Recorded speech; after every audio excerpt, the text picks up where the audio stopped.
তিন কলেজের শিক্ষক ও শিক্ষার্থী প্রতিনিধিদের সাথে বৈঠক করবেন ঢাকা জেলা প্রশাসক।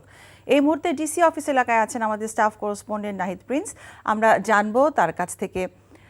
নাহিদ, গতকালে তো ব্যাপক সংঘর্ষ হয়েছে, তো আজকে আসলে ওই এলাকার পরিস্থিতি কেমন দেখছেন? আর আরেকটি বিষয় হচ্ছে যে আমরা জেনেছি শিক্ষক এবং শিক্ষার্থীদের সাথে জেলা প্রশাসকের একটা কথা বলার কথা আছে, তো এইটার এখন সবশেষ কি তথ্য আছে আপনার কাছে এই বিষয়ে?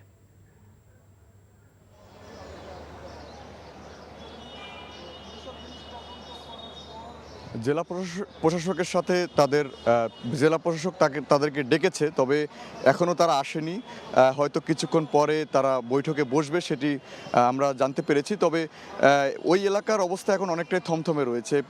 রাস্তা ক্যাম্পাস প্রাঙ্গণে কিন্তু শিক্ষার্থীরা তেমন একটি নেই।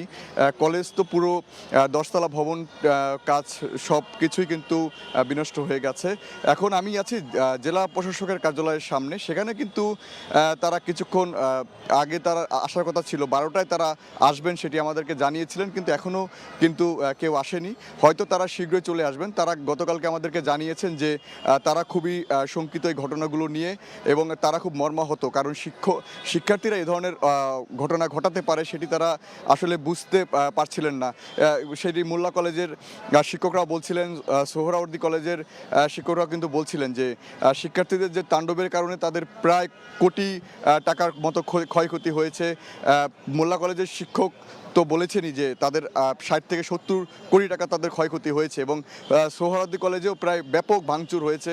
সব কিছু মিলিয়ে কিন্তু 3টি কলেজে কিন্তু ব্যাপক ভাঙচুরের কারণে যে আজকের যে ঘটনা, সেই ঘটনার তারা চাচ্ছে যে একটি সুষ্ঠু সমাধান কি হতে পারে, কারণ তারা চাচ্ছে না যে কলেজের যে দাঙ্গা এবং যে সংঘর্ষ সেটি যেন বন্ধ হয়।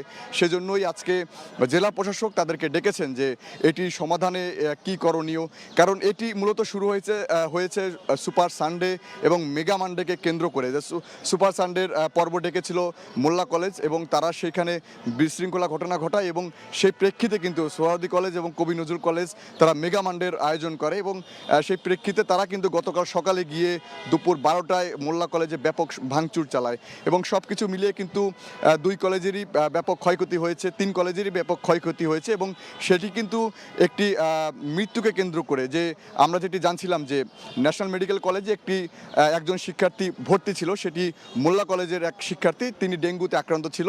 সেই মৃত্যুকে কেন্দ্র করেই মূলত মোল্লা কলেজ শিক্ষার্থীরা সেখানে যায়, তারা মূলত গিয়ে তারপর কথা বলে, তারপর সেখানেই তাদের মূলত বাক বিতণ্ডায় সৃষ্টি হয়, এবং সেই বাক বিতণ্ডাই কিন্তু এক পর্যায়ে এই হানাহানি এবং সংঘর্ষে জড়ায়, তারা নিজেরাই জড়ায়। এবং তারপরে কিন্তু গতকালকের যে ঘটনা সেটি আপনাদেরকে আমরা দেখিয়েছিলাম যে মোল্লা কলেজের প্রাঙ্গণের কী অবস্থা ছিল এবং তাদের পরিস্থিতি কী ছিল। পুরো কলেজ ক্যাম্পাস জুড়েই কিন্তু ভাঙচুর, এবং যে তাদের যে কম্পিউটার ল্যাব হতে শুরু করে তাদের যে ফ্যান এবং তাদের যে কলেজের আসবাবপত্র, তাদের যে ডকুমেন্টস বিভিন্ন সব কিছু কিন্তু বিনষ্ট হয়ে যায়, এবং 2 গ্রুপেরই কিন্তু একই অবস্থা রয়েছে। সোহরাওয়ার্দী কলেজ, কবি নজরুল এবং মোল্লা 3 কলেজেরই কিন্তু ব্যাপক সংঘর্ষ হয়েছে। তো এই ছিল জেলা প্রশাসকের কার্যালয় থেকে আমার কাছে সর্বশেষ। জানছিলাম 3 কলেজের বিষয়ে বৈঠকের খবর।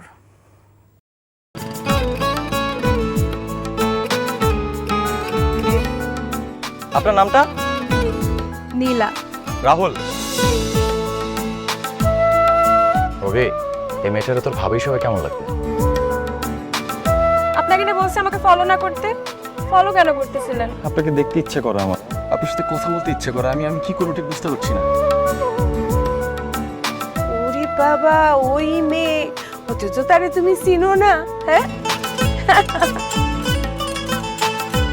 কি মায়ায় তাকাও তুমি, একটু দেখে চোখের খেয়াল, তোমায় দেখার তৃষ্ণা ভীষণ। ভালোবাসায় বুঝি দেনা পাওনা থাকে? অবশ্যই থাকি, ভালোবাসা সবকিছু থাকে।